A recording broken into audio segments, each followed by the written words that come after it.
تعالي معايا حطي اللبن في الخلاط وشوفي النتيجة، مش هتتوقعيها ابدا.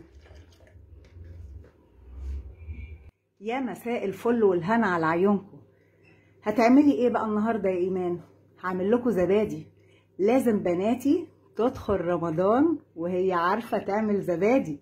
اللي قدامكم ده كيلو لبن حطيته في شفشق الخلاط، وهنزل عليه بمعلقه سكر بس كده، استنوا عليا. وعلبه زبادي، علبه صغنونه عاديه جدا اهو. بسم الله الرحمن الرحيم.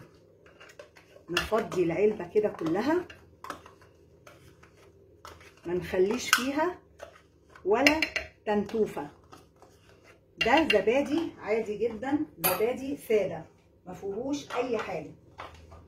لو عايزاه بالفراوله بالتفاح بالمانجا باي حاجه ضيفي عليه اللي انت عايزاه ولا يهمك. اول ما تقولي بسم الله الرحمن الرحيم في الزبادي، ولعي الفرن بتاعك 5 دقايق بالظبط وروحي طافيه كده. الفرن دفي تمام كده، وولعي على البراد بتاعك لاني عايزه ميه مش مغليه، انا عايزه ميه سخنه. انا هضرب بقى الخليط ده على بعض، وضربته يا بنات لحد ما عمل رغاوي بالمنظر ده. شايفين الرغاوي؟ هقلبه تقليبه واسيب الرغاوي دي بقى تهبط شويه تمام كده. هتقولي لي طب اللبن ده مغلي؟ اه يا حبيبه قلبي، اللبن مغلي وسبته لما برد يا دوب بقى يعني دافي يا قمر. بقى هاخد الفوم ده اللي على الوش وهنقله في حاجه،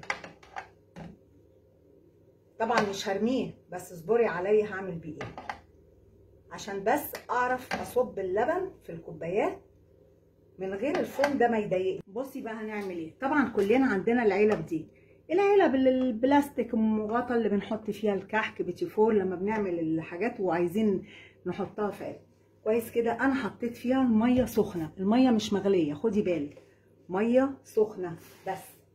وهرص فيها الكوبايات بتاعتي، ومليت كده زي ما انت شايفه 8 كوبايات. وخدي بالك ان الميه اللي في العلبه يا دوب يعني ارتفاعها لحد تلت الكوبايه، واخده بالك؟ تملي لحد تلت طول الكوبايه. هتقولي لي طب والفوم اللي انت شلتيه؟ اهو الفوم بمعدل كل 10 دقايق اروح مدياله تقليبه عشان يطلع الهواء اللي فيه ويبقى سايل، وارده تاني على وش الكوبايات. كل كوبايه معلقه معلقه معلقه، اقعد ايه اقسم كده فيه. نزلتي الفوم على الوش وبعدين هتعملي ايه؟ همسك مع كوبايه كوبايه واقلبها زي ما اكون بقلب كوبايه الشاي كده. هروح بقى مغطيه العلبه كده اهو واحطها في الفرن اللي انا كنت مولع يا دوب مدفياه. اوعي تولعيه وتسخنيه قوي، يا دوب تدفيه واطفي بس. وهسيب العلبه دي في الفرن من بالليل لحد الصبح ان شاء الله، وهنشوف الصبح عامل ايه. يلا تصبحوا على خير.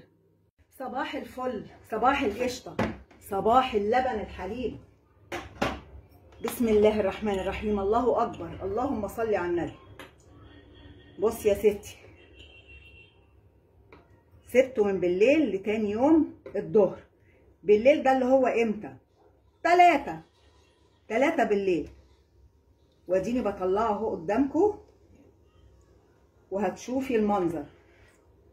فاكره الفوم اللي قلتلك ده هنحطه على الوش اهو يا ستي، عامل قشطه، واخده بالك؟ شايف اهو، بصي ادي كل الكوبايات. بصي من تحت ما نزلش ميه والزبادي طلع فوق، كله كثافه واحده. طب ما تدوقينا يا ايمو؟ دوقي يا قلبي. بصي يا حبيبتي، بصي ده لسه ما اتحطش في التلاجة، المنظر ده لسه ما حطيتوش في التلاجة. بصي الجمال، بصي قشطه كريمه، والله كريمه. هتخلصي الكوبايه ولا ايه؟ جميل قوي والله يا بنات، جميل قوي، حلو جدا جدا جدا. اعمليه هتوفري ونظافه وجمال وحاجه كده حلوه قوي. كل ده كيلو لبن، بصي 8 كوبايات. شوفي بقى الكوبايه دلوقتي بكام؟ طب والله العظيم انا الكوبايه اللي وريتها لكم امبارح اللي انا عملت بيها الخميره، كوبايه الصغنطوطه دي ب6 جنيه. طب ينفع؟ طب ما هي كوبايه هي كبيره اهي ومليان، وكل ده من كيلو واحد لبن. كيلو ب 26 جنيه. شوفي بقى هتعملي كام كوبايه.